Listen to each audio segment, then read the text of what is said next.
السلام عليكم ورحمة الله وبركاته، عشاق التكنولوجيا في كل مكان، دمتم يا رب بخير وسلام. الطريقة دي بإذن الله تعالى مضمونة ومجربة وشغالة 100%، وهتشغلك أهم الحاجات اللي أنت محتاجها زي البلاي ستور وجوجل مابس وجوجل درايف والجيميل. هيشتغل نص نص، يعني هتقدر تشوف الميلز بتاعتك من عليه لكن مش تقدر تبعت. وفي حاجة غريبة جدا واجهتني أثناء استخدام الطريقة دي، إن كريم وأوبر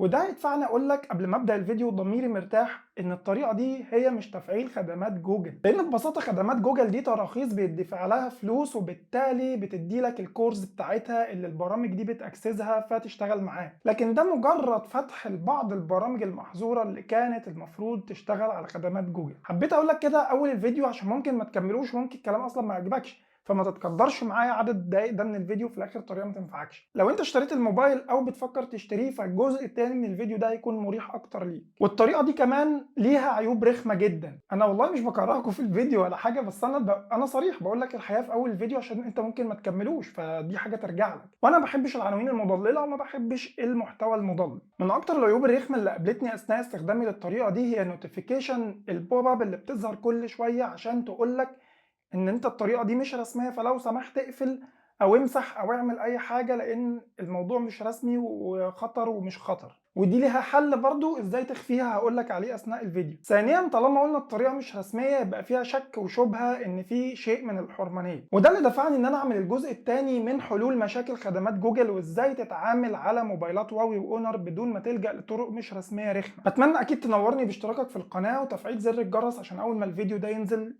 يوصلك على طول. وخلونا نبدأ. أول حاجة هنبتدي بيها دلوقتي الخطوات دي قبل ما نبدأ في الشرح، هي لازم يكون عندنا فلاشة أي مساحة تعجبك، إن شاء الله حتى 2 جيجا. تاني حاجة وصلة ال OTG، وده هيبقى مثال عملي كبير جدا للناس اللي بتسمع في المراجعات. الموبايل ده بيدعم ال OTG. يعني ايه OTG؟ ده اللي هنشوفه دلوقتي. المشكلة اللي كانت عندي إن ال OTG دي مايكرو يو اس بي 2 قديمة، فجبت لها الأدابتر ده عشان يخليها تايب سي بالشكل ده. وهنركب طبعا الفلاشة في الجزء ده، هتبقى بالشكل ده كده.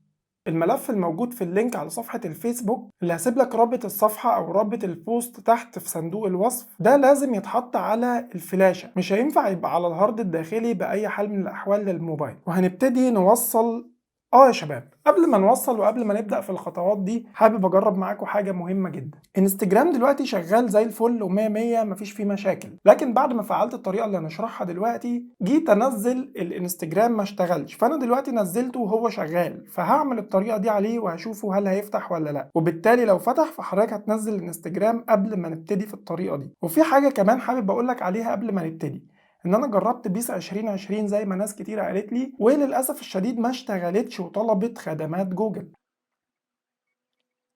زي ما هتشوف دلوقتي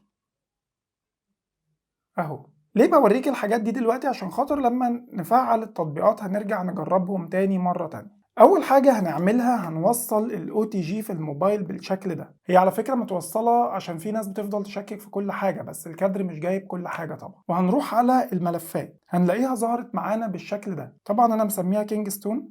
هندخل عليها هتلاقي فولدر اسمه بلاي ستور سولفد اللي حضرتك هتنزله من البوست اللي على صفحة الفيسبوك. هنضغط عليه ضغطة مطولة بالشكل ده، وهنضغط على ال3 نقط اللي تحت ونقول له اكستراكت تو او استخراج الى لو انت عامل الموبايل بتاعك بالعربي.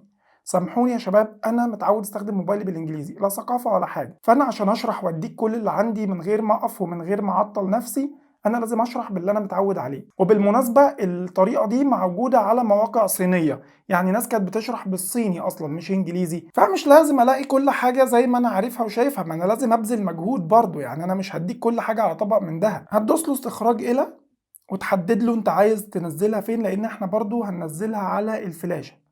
وهندوس له على علامة الصح اللي فوق دي، هيبدأ يستخرج معانا الملفات. بعد ما بيخلص الاكستراكت بتاعه او الاستخراج بنبص نلاقي هنا ان في فولدرين جوه، فولدر اسمه واوي، فولدر اسمه جوجل انستوليشن. هناخد فولدر واوي ده ونعمل له موف او نقل ونرجع نحطه في الهوم بتاعة الفلاشة. هننزله هنا لان لازم الخطوة اللي جاية دي مهمة جدا، لازم الفايل ده يبقى بره خالص هنا في المكان ده، والتاني هنسيبه زي ما هو عادي جدا، او ممكن نخرجه خطوة برضو عشان ما نفضلش نخش على فولدرين بالطريقة دي. ممكن ننزله هنا كده. الخطوة اللي جاية دي مهمة جدا، وهي الباك اب اللي احنا عملناه من موبايل قبل ما تتقفل عليه خدمات جوجل. هنروح على السيتنج وننزل عند خيار تحديثات النظام، وهنروح على الباك اب اند ريستور ونعمل داتا باك اب، وندخل هنا طبعا وندخل على اليو اس بي ستورج. هنلاقي الباك اب ظهر معانا بالطريقه دي، وده بقى الفولدر اللي احنا خرجناه بره اللي اسمه واو. هندخل على الباك اب ده نعمله. هو طبعا بيقول لك فيه تو ايتمز، لا هندخل هنسيب بس اللي تحت ده متفعل ونلغي ده خالص، تمام، وندوس له اوكي ونعمل ريستور او استرجاع. باسورد ايه 7 اصفار.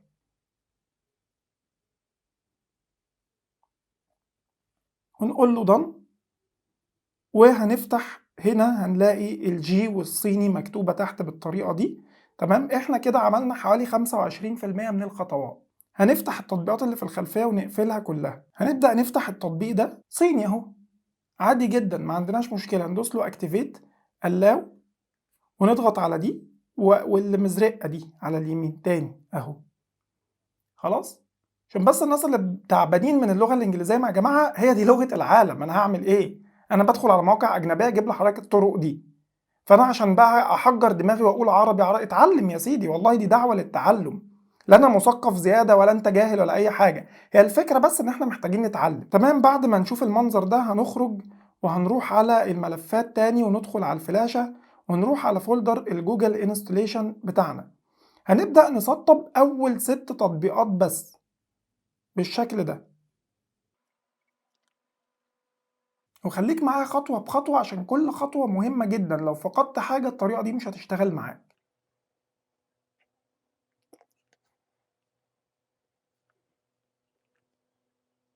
هنسيب السابع ده دلوقتي خالص، وهنطلع من كل التطبيقات مرة تانية، وهنروح نفتح الجي ده برضو ونضغط على الأزرق تاني بنفس الطريقة. تمام، وهنخرج هنروح على الإعدادات وننزل تحت لحد ما نلاقي المستخدمين والحساب ونقول له add an account ونقول له جوجل. لما تطلع لك الرسالة دي نصيحة مني ليك ما تضغطش عليها، اضغط على اي حتة فاضية ودوس له existing طالما عد معاك بالطريقة دي. ولازم تتأكد من الواي فاي او البيانات عندك تكون شغالة 100%. كل ما الرسالة دي تطلع لك تجاهلها. عندك ايميلات كتير دخلهم كلهم في الخطوة دي، عشان بعد الخطوة دي مش هتعرف تدخل ولا ايميل بعد كده. هدخل الايميل وارجع لكم تاني. هنقول له sign in، مش هنضغط برضو عليها اهو، قبل الايميل الحمد لله. هنقول له نيكست، بس كده خلاص. تمام، هنقفل كل حاجة موجودة في الخلفية مع بعض، وهنروح على الفايلز تاني وندخل على الفلاشة ونروح على جوجل انستوليشن ونسطب اخر حاجة اللي هي السابع. بس كده يا صاحبي. هنفتح البلاي ستور مع بعض، هتلاقيه اشتغل معانا بالطريقة دي. طبعا انا فاتح البيانات عشان خاطر انجز معاك، لان الواي فاي للاسف في مصر كله بطيء دلوقتي. عايز تنزل اي حاجة تجرب اهو، كاندي كراش اهي انستول.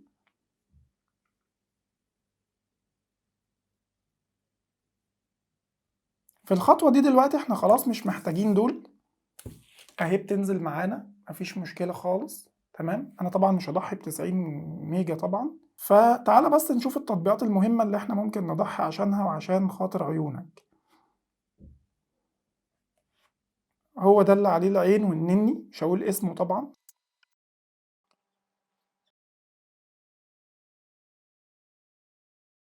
اهو فتح معانا بدون اي مشاكل خالص. تمام، عايزين نجرب برضو حاجة مهمة دايما بتسأل عنها، هي جوجل مابس. قول له انستول. على فكرة يا جماعة ده النوفا 7 اي، عشان في بعض المشككين المغرضين بتوع نظرية المؤامرة. مفيش حد ليه مصلحة في حاجة، المواضيع دي مرطرطة على يوتيوب، يعني القصة إن الواحد مش بيخترع، أنا بس ناقلها من مواقع أجنبية وبشرحها لك بالعربي عادي، يعني مش طاهر الديفلوبر اللي عمل الحوار يعني خالص. طيب هنقول له اوبن.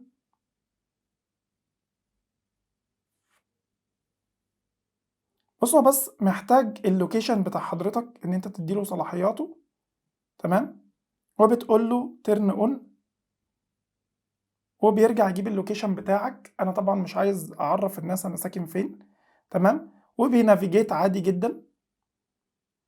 مثلا لو قلت له انا رايح ناصر سيتي مثلا، اهو يا باشا دايركشنز، ده من التطبيق نفسه، مش من شورت كات انا عامله من البتاع. طب تعالى نخرج كده ونجرب تاني، اهو ده التطبيق نفسه، تمام.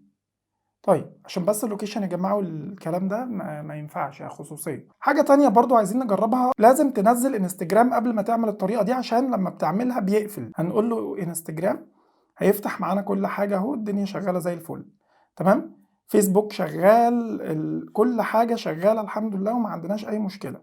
طيب واتسابك شغال، كل حاجه تمام. في الخطوه دي انا ما زلت في النوفا 7 اي عشان اصحاب المؤامره. في الخطوه دي عايزين نجرب بيس 2020 ونشوف هتفتح معانا ولا هيطلب برضو أجهزة خدمات جوجل. الحمد لله ما طلبتش حاجة، وبتقول لك اعمل انستول لجوجل بلاي جيمز.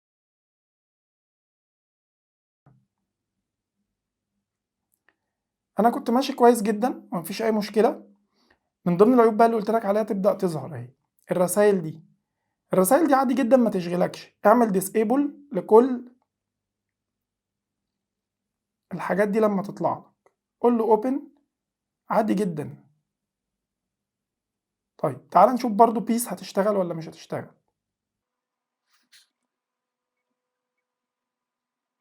هنجرب مع بعض بيس هتشتغل بالطريقة دي ولا لأ. هنضغط له هنا. للأسف يا جماعة برضو ما اشتغلتش. أنا زي ما قلت لك الطريقة دي ما تعتبرش خدمات جوجل، أنت بتحل شوية مشاكل عندك زي الخريطة زي يوتيوب، تمام كده خلاص أنت فتحت معظم الحاجات ما عدا الحاجات بقى اللي بتأكسس خدمات جوجل نفسها، زي مثلا بيس 2020 مش هتنفع دي خالص. طيب تعال نجرب ننزل مثلا الجوجل درايف، نعمل له انستول، هينزل معانا عادي جدا وانا جربته وهيشتغل ومفيش اي مشكلة خالص. اول ما الرسائل اللي فوق دي تظهر سيدي الفاضل اضغط له على الاعدادات واعمل ديسيبل وريح دماغك، مش هتظهر لك تاني. ولو دوسنا اوبن هنا ده هيفتح وملفات اهي مفيش فيها اي مشكلة وشغالة زي الفل. عايزين مثلا نجرب اوبر ونشوف الوضع معاه هيبقى عامل ازاي.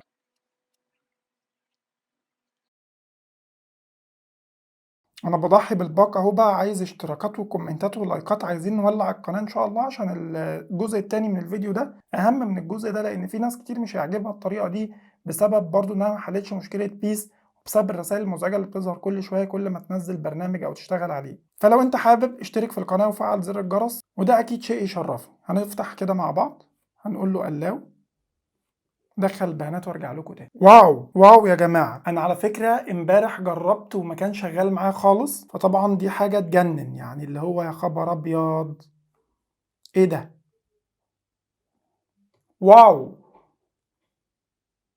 طبعا عشان الحظر فما فيش حاجه شغاله، ولكن كده خلاص يعني كده انا اقدر اقول لك مبروك عليك، كده اوبر اشتغل معانا.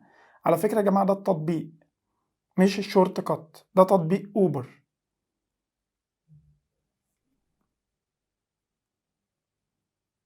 واو. هو بيقول لك ترافل اونلي اف necessary، لان انا بسجل دلوقتي والساعه 12 ودقيقه. انا جربت 100 مره واوبر وكريم ما اشتغلوش. طب تعالى نجرب كريم بقى طالما وشنا حلو على بعض كده بالطريقه دي. يا جماعه دي التطبيقات اهو، اوبر متسطب اوبن اشتغل، تمام. فانا دلوقتي بنزل كريم عشان نشوف الدنيا هتمشي ازاي مع بعض. كريم بيتعمل له انستولينج، وطبعا بلاي ستور هنا بيعمل كل حاجه.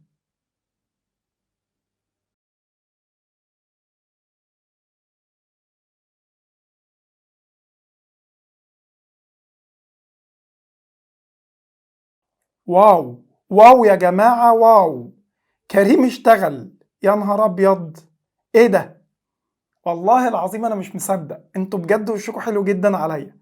خلاص كده يا جماعه، مبروك علينا، يعني الحمد لله رب العالمين، الدنيا كده ظبطت جدا جدا جدا. طبعا عشان الحظر مفيش حاجه تطلب ولا تتعمل، بس انا بس كل اللي مضايقني دي ليه مش شغاله مش عارف. يعني الحقيقه انا مستغرب جدا ليه بيس مش شغاله، انا مش عارف. انا كنت هوريك طريقه دلوقتي ازاي تمسح بيها الحاجات دي لو مضايقاك، بس انا مش همسحها، انا هوريك الطريقه وهخلي برضو الموضوع ده، لان خلاص انا كده وصلت للي انا عايزه.